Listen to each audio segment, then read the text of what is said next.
99 jours pour le voleur, 1 jour pour le grand patron. À cet instant, je vous fais cette vidéo. On a découvert un vaste réseau de marché de personnes comme vous et moi au Ghana. Je vous explique les faits de comment est-ce que cela a été possible et ce qui a causé la cause de ce démantèlement de réseau de personnes qu'on repère et qu'on vendait leur partie comme s'il s'agissait d'aller au marché, acheter la tomate, acheter les oignons, acheter tout ce que vous voulez. Let's go to the story.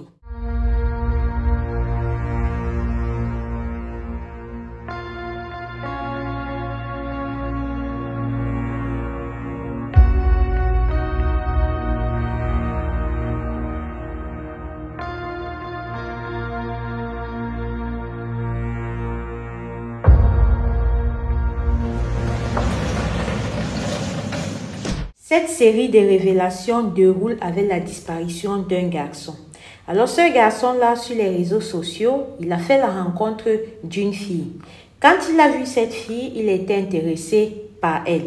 Et la fille aussi, en clair, elle montrait au gars son intérêt pour lui.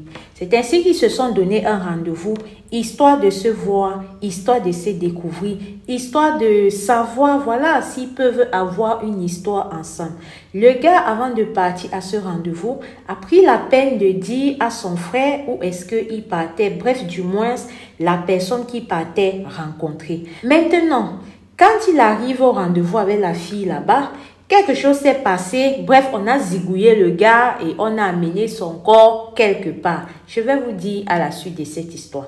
Maintenant, la famille du gars restant, ne voyant pas le gars, ne sachant pas pourquoi est-ce que le gars n'est pas rentré, vu que c'est quelqu'un qui d'habitude n'a pas cette habitude-là de passer les nuits dehors, c'est comme ça que son frère maintenant dit à sa famille que voilà, il m'a fait comprendre qu'il a rencontré telle fille sur tel réseau et là, ils avaient un rendez-vous. C'est comme ça que le grand frère dit tout ça. Maintenant, ok, c'est une chose qu'il ait donné le nom de la fille, c'est une chose qu'il ait montré sa photo, c'est une chose qu'il a donné son numéro de téléphone, mais clairement, personne ne savait où est-ce que la fille vivait.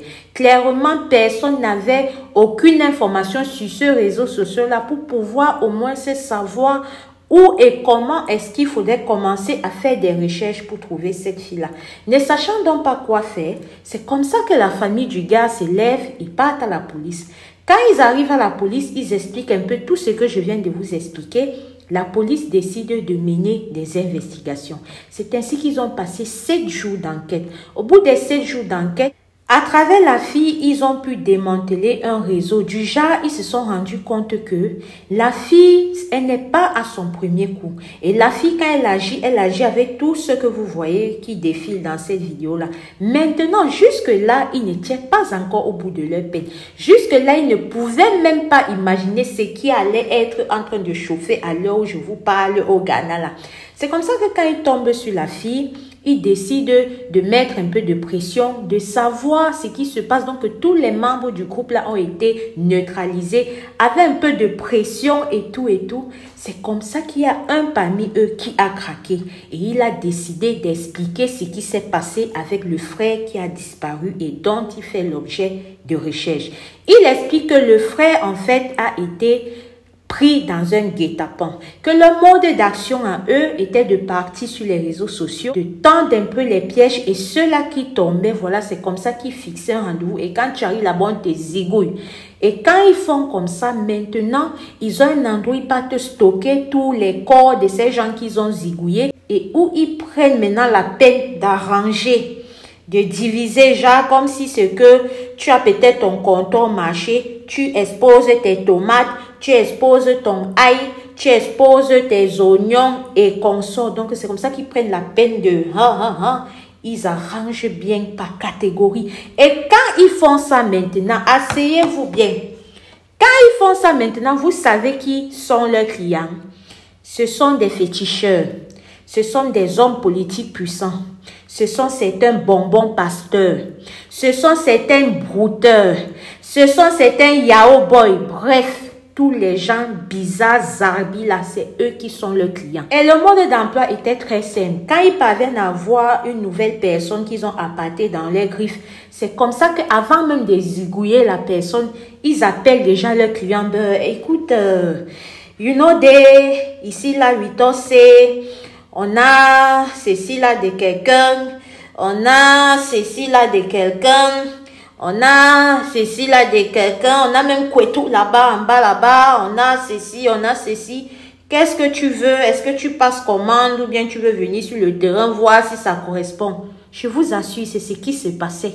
C'est avec des gens comme vous et moi qui préparaient leur marché comme ça. Ce qui fait que quand ils disaient comme ça et que des gens passaient derrière les commandes, quand ils finissent, ils vont mettre de côté. Ceux qui n'ont pas passé la commande, qui veulent voir la marchandise avant de passer la commande, ils viennent. On discute. Le kilo ici, c'est combien?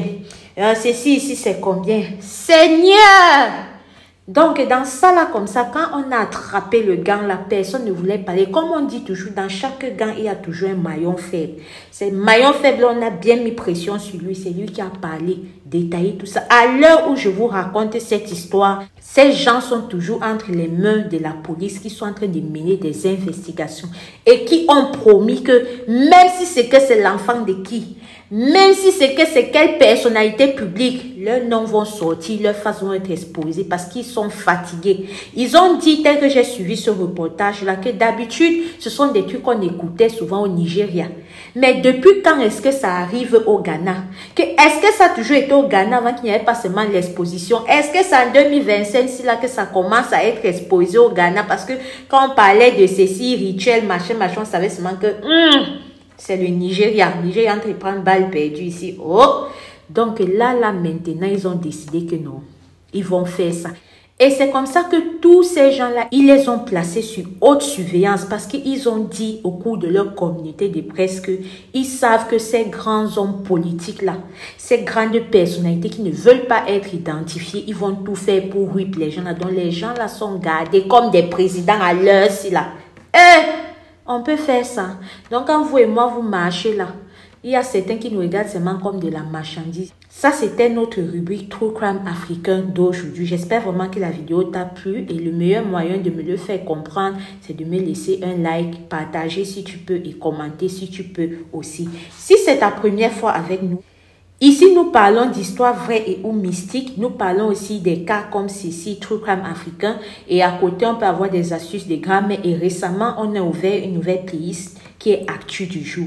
Je t'invite en fonction de la playlist avec laquelle tu vas me découvrir, aller un peu visiter les autres playlists. Je t'assure, tu n'en sortiras pas bredouille. Vraiment, fais-moi confiance par rapport à ça.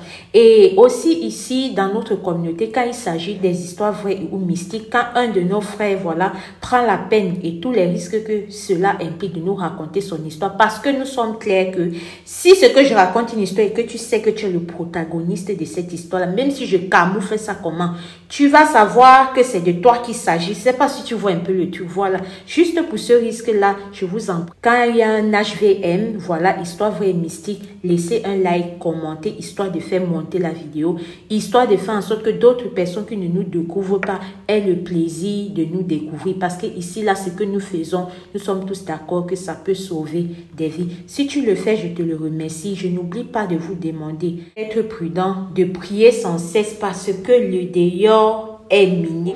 Un bonjour, un bonsoir en fonction de ton fuseau horaire.